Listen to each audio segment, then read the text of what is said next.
20 বছরের পরে আমরা কেমন যেন হঠাৎ করেই বড় হয়ে যাই।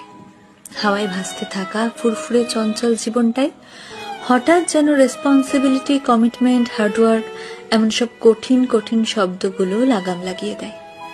জীবনে ঠিক কি করতে চাইছি এটা বুঝতে বুঝতেই শখের বাক্সে তালা মেরে হাতে তুলে নিতে হয় দায়িত্ববোধের চাবি। বাইরে বেরোতে ইচ্ছে করে না, বন্ধুদের ফোন ধরতেও ইচ্ছে করে না। কেমন যেন সবকিছুর ওপর থেকে হঠাৎ করেই বিশ্বাসটা উঠে যায়। সব সময় শান্তি খোঁজার এক আপ্রাণ চেষ্টা চলে মনে।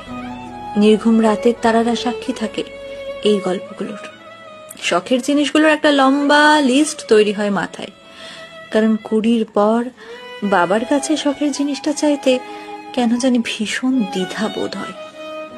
ইঁদুর দৌড়ের এই খেলায় নিজেকে টিকিয়ে রাখার যুদ্ধে হাঁপিয়ে ওঠে মন। ছোটবেলায় বড় হতে চাইতাম, এখন বড় হয়ে গিয়েও মনটা কেমন যেন সেই ছোট্ট আমিটাকে খুঁজে বেড়ায়।